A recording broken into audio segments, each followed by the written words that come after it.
the insidious nature of the institutional racism here really knocked me back. Nadia Whittome, hello. Hi. How's it going? Yeah, it's okay. I've been- I'm moving into my lovely new office. Yes, we are. This is your first day in this space, and you very kindly invited us in. I've been looking forward. Yeah, you came in at the same time as me. I've been looking forward to today because this is the first time in a while that I've interviewed an MP who's younger than me, which is there's a first. Maybe I think Mary Black might have been younger than me, but anyway, yeah, this is the first. So I've been excited. I'm I've been also the looking forward only to it. Gen Z MP. Really? Because I'm a 96 baby, which means I'm both a millennial and a Gen Z. Very good. A nice generational divide for you to sit across there. Let's talk about how you felt coming into the House of Commons, because I imagine it was probably a little bit bittersweet, perhaps. You know, you've won election, personal achievement, youngest MP, baby of the House. You're excited, and then on the other side of it, you're looking at this, this broad destruction of the Labour Party in the election, and that must have been pretty painful for you. I mean, run me through how it felt. It was very bittersweet, particularly because in the East Midlands we'd lost seats. We hadn't won seats that we expected to win. So I thought that I'd be coming in here, and that I'd be coming in not just with Lillian Greenwood and Alex Norris, but with Vernon Coker for Gedling. I thought Greg Marshall for Broxtowe would definitely be joining me, and I'd hoped that we'd be holding on to Ashfield and winning Mansfield and Rushcliffe and all the other marginal seats that we had as well. And to have lost those on top of the national defeats was really gutting. It was really hard coming in that first day. And, I'd hoped to be serving under a Labour government, and we had an 80-seat Tory majority. That was tough. Because I suppose you would have had personal relationships with all those people. You'd helped them with their campaigns in that local area. You all would have been working together, and then... Yeah. Politics is a brutal game, isn't it? Yeah. What do you think went wrong? Why do you think Labour was on the receiving end of this in England and Wales, this beating from the Conservative Party? I think it was a combination of all the reasons that people are citing. So I think this was an election that was where all the other issues were frozen out by Brexit. It should have been a climate election, but the Tories had this populist lie of get Brexit done, which I guess sounds catchier than let the next decade of trade negotiations start. And there was nothing that Labour could do to cut through that, or we didn't cut through it anyway. I think our manifesto was good. There's nothing that I would take out of that manifesto, not even free broadband. I think that was a great policy, but we didn't build for it. So I think the lesson from the election is our policies need to come from the ground up. We can't be giving them from on high. I think, yes, Jeremy Corbyn was unpopular sometimes on the doorstep, but that was largely because of the vilification of him in the media. And when I spoke to people and said, which policies don't you like? What do you think of this? What do you think of more spending for the NHS, more funding for schools, 1 million green new jobs? People loved that. So Nadia, we were talking there about, one of the things you touched on was Brexit. And I think you can trace back, we've seen over the last few years how Labour's conference position on Brexit has shifted, and the members have sort of pulled perhaps the leader's office towards this position of a second referendum. And then they've adopted this policy of neutrality. And I wonder how much responsibility then you place on Jeremy Corbyn for how Labour got on in the general election. I mean, I think it's right that any leader takes some responsibility for losing an election, but we're a collective party. So what I don't want to see is us lurch to the right after this and learn all the wrong lessons from the defeat. I don't want us to lurch to the right on economics. I don't want us to descend into nativism and start pandering to the far right on immigration. So Jeremy's stepping down, and we have a leadership race on. Who do you think... I haven't talked nearly enough about the leadership race over the last couple of weeks. I'm sure. Let's have a chat about it. Yeah. We'll go through it. Who do you think then is the best candidate in that leadership race? Because for people of your and I age, in our 20s, I wonder who you think would be the best person to take the Labour Party forward. I mean, we're just at the beginning of the race now, and we're hearing a few policies come out from candidates, and we're getting an idea of where they stand on things, but not a particularly full idea yet. So I'll be looking for 4 things from the candidates, and I'll back whoever meets them. I want someone who's economically left-wing, not just anti-austerity, but has a vision for what a left-wing economic policy looks like. Someone who's going to decentralise the economy, put power in people's hands in every region across the UK, but also decentralise the party. Looking for someone who is solid on climate crisis and will prioritise a 20% decarbonisation target year on year, and also someone who has a strong stance on anti-racism and immigration. So the kind of commitment I'm looking for is close down all detention centres, abolish no recourse to public funds. Tell me about home. What was your environment like growing up? So I grew up across Nottingham, some of the time in West Bridgford, which is a suburb of Nottingham, in the Meadows, where I live now. It's council estate in inner city Nottingham, and also Top Valley, which is another council estate in the north of the city. So I was brought up by my mum, single parent household. Had a good upbringing. I was saying to you earlier that I feel very lucky to have grown up in Nottingham and not in London. We were ragging on London before we started recording. That's where my family came. They settled in Thornton Heath in Croydon when they came from India, and I think we got a much better standard of living growing up in Nottingham. But there's immense poverty around, so it was the bedroom tax that first politicised me properly. That's what got me active. That's what made me join the fight back. Yeah. Your mum's someone you look up to, I'm sure. Yeah, massively. Tell me what you've learned from her. What lessons has she given to you as a single mother, raising you, providing for you, determination? What sort of things has she taught you? I get a lot of strength from my mum and from the networks that she's had to build bringing us up, because it's not easy when you don't have parents and family and you're bringing up 2 kids on your own. So we've got really strong networks of friends, and that's taught me a lot about the power of being together.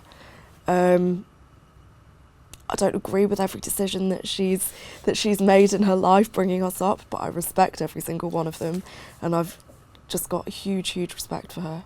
Funny that there wasn't always a totally harmonious relationship between the daughter and her mother. There might have been a little bit of disagreement. That's funny, isn't it? Yeah, wild, huge if true.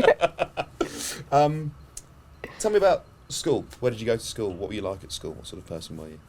So I went to school at West Bridgford Comp, and from the ages of 7 to 11, I went to private school in Nottingham, which I've started writing an article about it, which I'm not sure whether I'll publish, but about why it taught me why private schools shouldn't exist and why a 2-tier system is just entrenching class segregation. And it was also a really difficult experience as a young working class kid who, depended on working tax credits, having lodgers and students in the house to pay the bills, being in an environment that felt quite hostile to me. But most of my schooling was at local comprehensive, and that was, it was pretty good. It was a very good school. Became an academy when I was 13. Our head teacher jumped for it to become an academy. Well, there's a lot of things there that I want to get into. Tell me, what was the shift like going from private school back to a comprehensive? What were the sort of the things that you noticed? It felt like being back home. It was the school that my brother had gone to.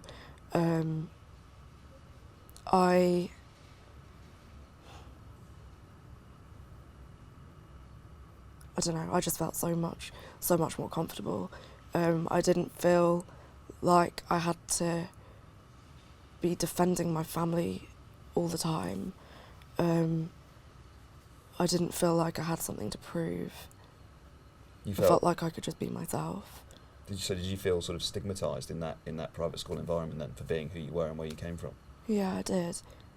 David Cameron once compared the Houses of Parliament to school. He said they were like school. And I wonder. Certainly wasn't like my school. I wonder if there's any similarity there for you and your comprehensive and where you came from. If you think there's anything like the House of Commons that you could draw between the two. I suppose, in the sense that the MPs are like your peers, and you have school holidays, and it gets pretty chummy pretty quickly. But I think it's interesting that you can see in the way that the Tories, not all of them, but a lot of them, certainly the front benchers, walk and talk and act, that this was always the end destination for them. They went from Eton to Oxbridge to here, and it was a natural progression. It's almost like finishing school. Yeah. Tell me then, who sort of you made any friends yet? Chummy, we were speaking earlier about your maiden speech. It looked pretty good. I was reading through it in Hansard just before we came up here. And you were being heckled as well by some of the Tories. I mean, talk us through that as well. Yeah, so I was talking about the fact that historically Parliament has been set up to alienate working class people. You know, the old traditions, the antiquated language, and the Tories were all scoffing on the front bench and saying, "Oh, she's only just got here," which is kind of the point. It's a maiden speech, but also, I've only just got here, but we have the same status. We're doing the same job, and I have just as much right to speak on anything as they do. It's my workplace as much as it is theirs. And yet you're only taking half the salary that they're taking for doing the same job. Talk us through that. So I'll take home 35k, which is the equivalent of about 47k a year as a salary. So it's about the salary of a junior doctor. I think it's an important principle, a representational principle for workers' representatives, which is what I'm here as, to be on a worker's wage. I'm not saying that MPs don't do a fantastic job, that they don't do an important job, but so do care workers, like I was before I became an MP. And I've said that when care workers, nurses, teaching assistants, firefighters get their pay rise, I'll take mine. This is really interesting because I interviewed James Cleverley during the course of the general election, and one of the things that was most striking for me, I thought anyway, in our conversation, was that he said that the Conservative Party is the party of working class people. And if we look at what happened in the election... Well, the people of Nottingham East don't think so. Yeah, clearly. 17,500 healthy majority for you, Nadia, yes. And we're a working class heartland as well. Absolutely, but you can't look past the fact that in the rest of the country, you know, those traditional Labour seats... Some traditional Labour seats, a lot of them though, have gone Tory, and they may well be lent votes. They may well be votes that have been given to the Tory party for them to conduct Brexit, and then they may well come back to the Labour Party in the future. But I wonder how much the Labour Party can say that it represents working class communities if working class people don't vote for it. Well, I think we need to unpick that a bit, because many, many working class people turned out en masse to vote Labour, particularly people of colour, particularly people in cities, but also people in towns. Let's not forget the people in northwest Durham and Wigan and Swindon who voted Labour as well. Many, many of them did. And the system that we have, the first past the post system, denies millions of people a voice. So it doesn't take many votes to move to the Tories for them to win a seat, and vice versa. So what we see in terms of the parliamentary arithmetic is not necessarily the full story. So Labour lost a lot of votes to the Lib Dems, and we lost far fewer votes to the Tories and the Brexit Party combined. But clearly, you know, the point has to be made. What worked in Nottingham East and in Liverpool and in seats like it didn't work in Ashfield and Mansfield, and I want to hear from people there about what went wrong and what needs to change. The sort of biggest indicators, the visible trends now, for predicting voting behaviour. I think age and education level. So young people and university graduates overwhelmingly backing the Labour Party, and perhaps they, are better indicators now than class. I want to pick. I think we are seeing a sort of culture war where older working class people are no longer voting Labour, or perhaps haven't been for a long time, and younger people or working class people of working age are still sort of culturally in line with the Labour Party. So we need to win that culture war as well. So your position is you would like to see electoral system reform? You'd like to see I would, yeah. proportional I'm a representation big supporter of proportional representation. It's interesting because, I mean, obviously in this election the Tories would still have won. I think it was about a 3 million vote or so deficit, so it would still put them in there. But it's something that a lot of young people I speak to support. That basically, the Greens got about 1 million votes, one seat. I think people are worried about it giving seats to the far right, but I would far rather Nigel Farage be held to account in Westminster than be allowed to spout his bile on Newsnight and not be held to account. You feel like that perhaps the House of Commons chamber in its adversarial nature would allow for someone like that to be scrutinised and held to account slightly better than perhaps in the media? I think so, certainly under a constitutional reform. Since the election, we saw a lot of women, maybe not a lot, but a significant number of women, decide not to stand for re-election. And oftentimes, one of the things they cited was intimidation or concerns for their own safety. And I wonder why, as a young, energetic, passionate woman, you're wanting to come to this place where so many of the women who came before you have decided that right now, politics is not a nice place to be. It's not a particularly nice environment, and I'm just seeing the surface of that a few weeks in. But this starts way before being elected. It stops women from even wanting to stand, and not just women, but people of colour, women of colour in particular, disabled people, trans people. My colleague Natalie Fleets, who was the parliamentary candidate in Ashfield, got a brick put through her office window. It's really, we've got to look at ourselves as a society when things like that are happening and obstructing our democratic processes. I stood because I think it's important for all the experiences that people have to be represented in Parliament where decisions are made. And I've always been clear that I'm much bigger than just myself. I'm representing a movement that is so much bigger than that. Back home, people are doing brilliant campaign work, delivery riders, the Uber drivers, striking teachers, the climate strikers, and we only get one representative here, so it's my job to amplify all of their voices and to be a sort of a platform and a bridge between what's happening outside and getting it heard in here.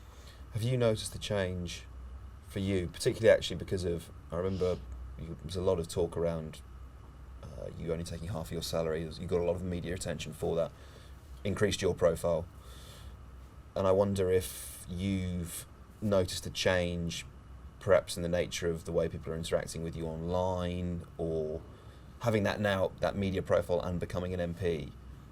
Have you perhaps been slightly more worried about yourself? How has that changed for you? I have a bit. I think as young women, as women full stop, we always worry about our safety. It's something that's always in the back of our mind, to take down the taxi number plate before we get in, to walk home with your keys in your hand so that you can get in quickly. So that's not a new thing, but it's been intensified by being elected and being recognised in a lot of places. What has surprised you about Parliament? I think I expected it to be intense, but it feels like a tidal wave of intensity. Like, the sort of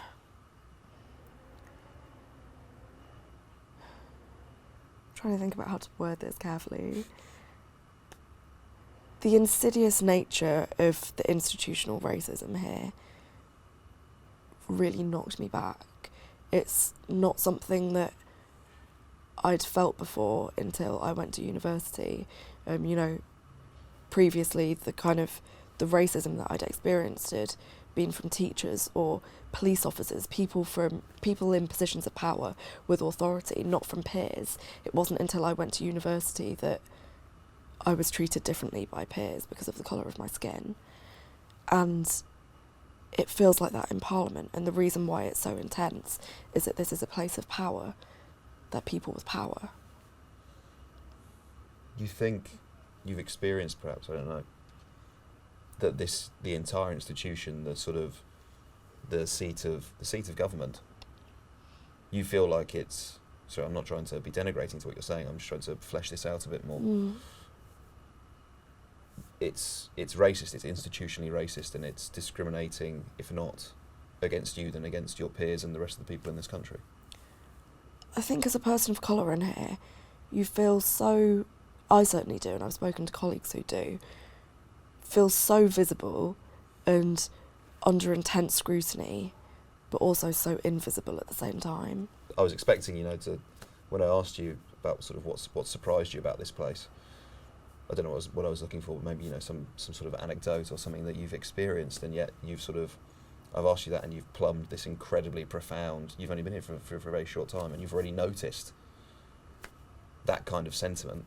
And if it's happening that quickly, that would perhaps indicate that perhaps it's quite deeply seated here.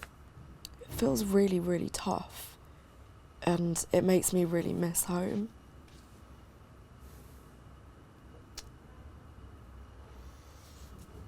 Talking about home, we've touched on it actually a couple of times, haven't we? We've spoken about your school, and when you changed school, you said you felt like you were coming home.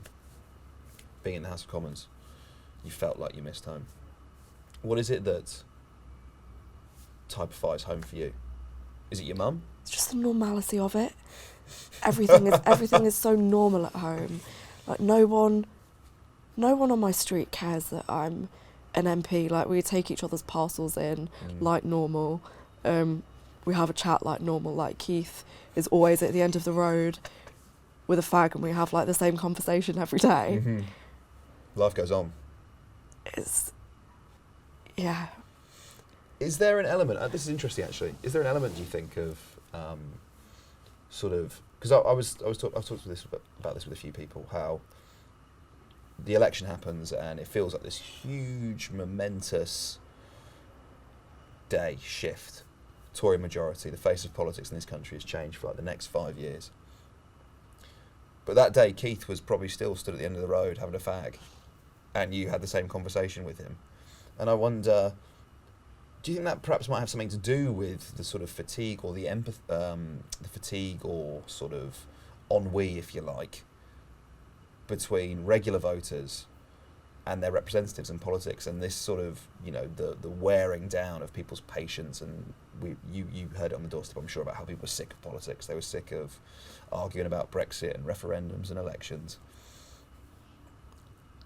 And perhaps there's this material disconnect, perhaps a little bit, from Keith's everyday life and what goes on here in the chamber. I think there is, and that's part of the reason why I decided to take only a worker's wage, is that I think it's a way of cutting through that cynicism, a lot of it well-founded, about party politics. And it has had that effect. Lots of people have stopped me and contacted me and said, I'm not a Labour voter, but I really like what you're doing, and it's opened up a conversation between us where we wouldn't have otherwise had that opportunity, perhaps. What'd you do for fun? What'd you do to relax? Go out, still go to the same club that I've been going to since I was about 14. Or since I was 18. Of course, yeah. I'm from my student journalism days, I'm fairly familiar with the nightclub scene in Nottingham, so Ocean? No? So, Am I wrong? Yeah, Ocean's a really weird one. So I because I went to the University of Nottingham. Oh right, so yeah, you I definitely dropped, know. I then. dropped, I dropped out because expensive. Mm. But Ocean it's actually it's about 10 minutes from my house. Mhm. And everyone who grows up in Nottingham just thinks that Ocean is like this derelict club on the edge of Broadmarsh. And it was only when I went to the University of Nottingham that people would be like, have you got your Ocean tickets? I've got 5, like I'm selling them for more money.